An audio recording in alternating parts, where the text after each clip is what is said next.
Hello, I'm Ken Blaster, and welcome back to PSN. We've been gone for 2 weeks, but now we're back in action.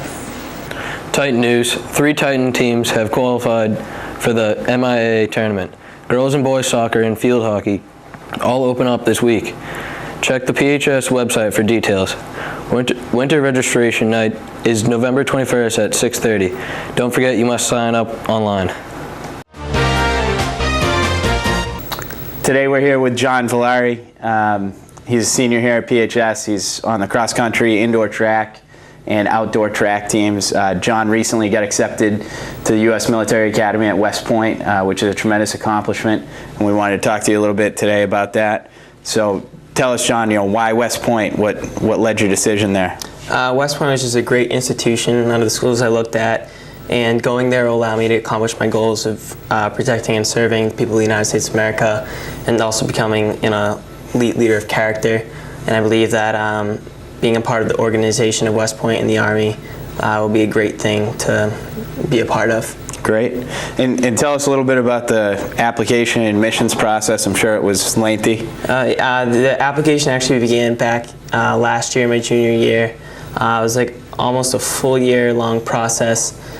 Started showing my interest into the coaches, did 2 unofficials last year, then had to apply to the actual school, 2 senators, a congressman, and eventually I received a superintendent's nomination, but there's a lot of different aspects to apply to, including like going to academy nights and being lectured and like getting other perspectives of how the school is, because it's a pretty big commitment, so you want to know what you're going into. Great. So tell us a little bit about that commitment. Obviously, you'll get commissioned as a second lieutenant and have to serve in the Army for a number of years. Do you know anything about that?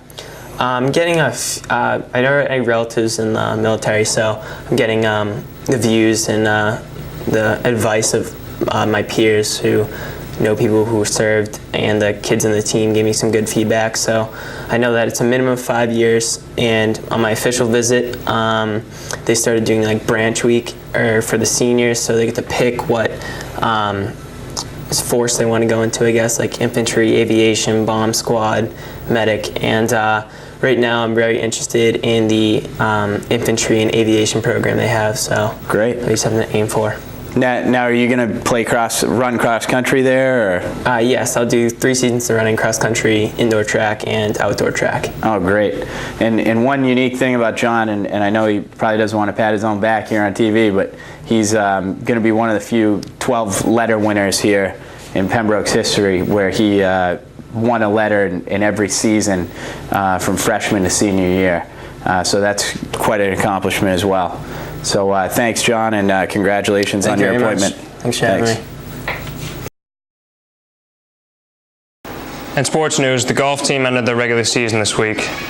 Thank you to all the seniors, Austin Malley, Sean McRae, David Morrissey. Super job. The volleyball team closed out their season this week. The girls had a great year. Thank you, seniors. You will be missed. Mel Johnson, Tamara Mitchell, Paige Johnson, Megan Collins, Madison Mazzola, and Mackenzie McNamara. You were the best. The cross-country teams ended their regular season this week. The boys won the Patriot League title. The girls battled Quincy today for a share of the title. On Saturday, the boys won the MSTCA Twilight Invite, first Division I teams from across the state. The JV took second in the Division II varsity meet. Football news. The Titans close out their league play this week at Hanover. A win would lock up a MIAA playoff berth. Check PHS website for updates. Now to the Coach's Corner with Batista. Hey, I'm Dana Batista. Brian Fitzgibbons. And today we're going to talk a little bit about the fall tournament preview and recap some of the fall teams for 2013. Brian, how you been? Doing great. Great. Doing great. So I guess we'll touch on a few of the teams that didn't make it in, and what your thoughts are, for the season, and where you see they've been from there. First team volleyball graduated the majority of their team last year. New head coach Jen Hall. I think they only had 2 returning players from last year's group, and I think overall they're going to end up 8-12 or 7-13 along those lines. But just what was your overview of that, seeing that? I went to a few games this year, and I thought that overall, I thought they did all right. They had a lot of young players out there, and they certainly had some older talent that kept them in some games that, maybe if you looked on paper, they shouldn't have been in. And they won the games they should have won, and I thought they had a very positive season that they can look back on, certainly with no regrets. Some really good players coming up. So I think next year, they've certainly built a good foundation this year with the younger talent to progress into, making the tournament next year. Absolutely. It'll be weird not seeing Tamara Mitchell, who was a foundation of that team for the last 3 years at the libero position back. But like you said, they're a young group, and she ended up playing a lot of the younger kids. But really, it was awesome for those seniors, the 6 seniors that, were able to stick this out. And obviously, they didn't get their goal accomplished, but great season anyways. Golf. Austin Malley. Austin Malley, Sean McRae, and Dave Morrissey, the only seniors on that team. First time since I remember that they didn't make the tournament. But again, I think if you look at that team overall, a lot of young players, and there's a bright future ahead of them. Very good coaching staff with Paul Consolati and Brendan Hall with a JV program. So bright future ahead of them. That's right. And Austin, I think today is competing in the league meet, and then he's going to compete individually in the MIAA match tomorrow, as well as Nikki Langella was recognized for that league meet as well. So, and I believe she's a sophomore, and they do have some good talent coming up there. So, as you said, Conso is such a great coach. They've consistently made that top group. So, absolutely, certainly looking for some good things from them. Heading into the tournament teams, we have right now we have 4 that are going to go in. We'll start with girls soccer. I know you and I have both seen them play multiple times. New head coach Rob Leary took over a team last year, brought most of them back, and done a nice job. They finished second in the league to Situate, who won the Patriot League. And what do you see for them going into the tournament? They have developed over the course of the season, and like we've said before, they're peaking at the right time right now. Offensively, when you see Alex Schaefer and Tess Nagel, the way that they control the ball, and what's his? I can't remember. Jillian, very Watts, good player. They're going to be able to score goals on anybody. That Silver Lake game where they tied Silver Lake a couple weeks ago was really a turning point for them, and I think that they're going to be a tough matchup in the tournament. So, they probably come in at a low seed, and they'll be getting one of the high seeds, but hopefully that high seed isn't looking past them, because I think girls soccer will be able to potentially win a couple tournament games here. Yeah, absolutely, that's the team you don't want to play. Exactly. Michaela McGuisek, Jane Morissette, Katie Freitas. I mean, the list goes on, and it took them 5 or 6 weeks to kind of gel together, and now they've really come together, and should be exciting. New coach again, boys soccer. Really kind of turned it around, got them into the tournament deep. They're going to go deep in this tournament. I know you know Jay pretty well, and what do you see happening with them? It's the scheme that they're running right now with Waterfield and Higgins getting in Cirillo getting so far upfield, and they're pushing the ball, and they're all fast. Their team speed is probably one of their greatest assets right now. Their athleticism, and really just seeing the way they handle the ball and the pressure of a tight game has been impressive over the course of the season. So I look to it and say, what type of seeding are they going to get? I don't think it really matters. The athleticism they have can match up with anybody. We saw it in the Silver Lake game where they lost by a goal. That's one of the best teams in the state, and they were able to hang in there, mark up some of their best players, and really play a shutdown defense while at the same time pushing the ball fast upfield. So I would be surprised if they didn't get a good seeding in the tournament, and I'm looking forward for a couple maybe a home tournament game to start it off. So we'll see a lot.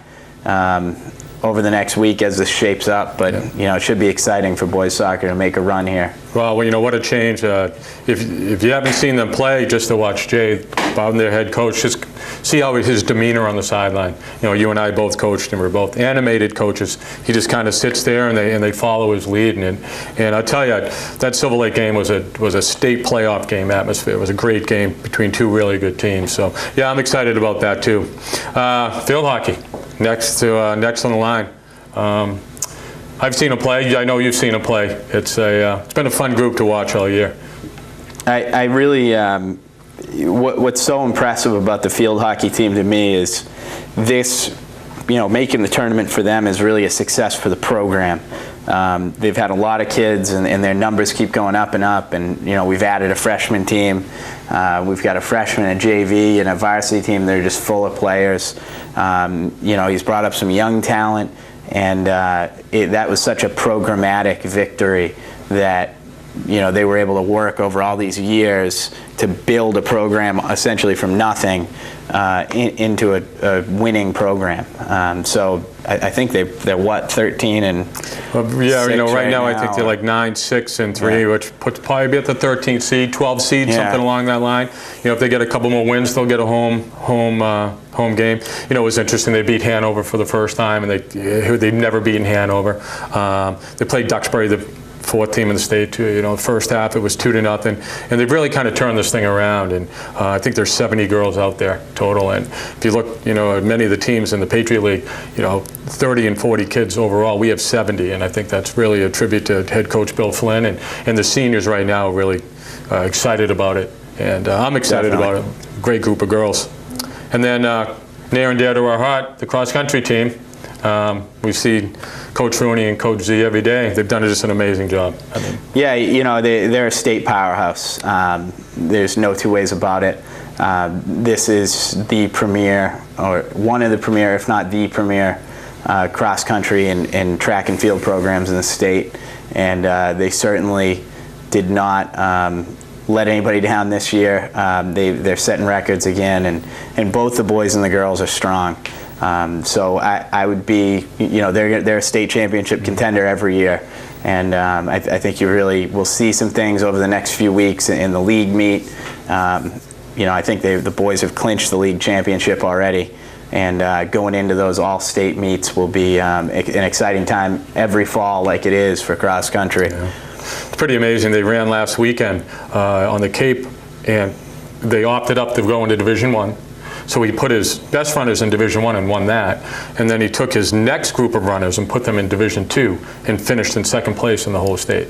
I mean that's pretty amazing for that, and they just do an outstanding job. The two of them are really something special as coaches. It definitely is. I mean that's to equate that, if you had a football team and you could roll out your starting quarterback and win the Division I state championship, and then roll in the second line on the varsity team and win the Division II state championship, or finish as the runner-up. It's unbelievable. And we'll close out with football. We were talking about it today. We've been kind of looking at the new playoff format and where the Titans may end up. Hopefully they will. And right now we have them seeded what? Like we looked at it today. Probably the 8th seed in Division III.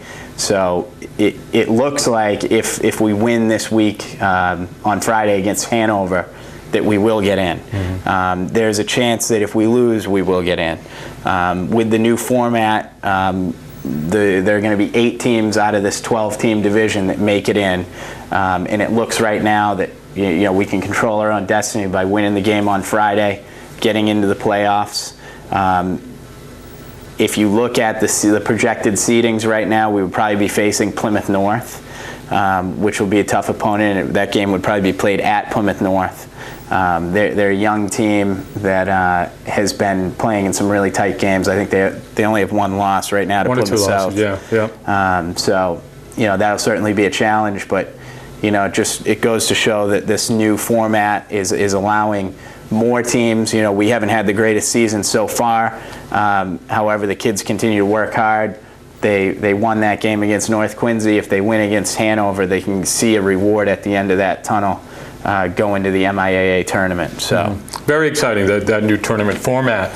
So usually if you had a loss, you get knocked out. But right now, there's 12 teams in Division III, and 8 are making it into that playoff. So if you had some kids with injuries or are out, now you're getting them back.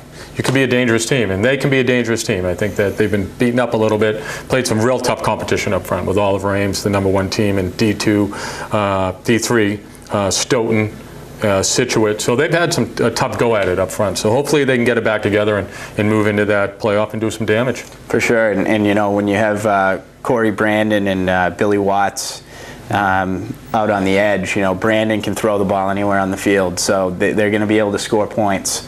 And you know, if we get some guys coming back off of injury and you know, get those starting line re-solidified, they should be strong going into the tournament. Great. So hopefully we'll see you next week, and or the week after, we'll be talking about some state titles. Great. Good. Awesome. Thank Thanks. you. I'm Ken Blasser, and thank you for watching this week's episode of PSN.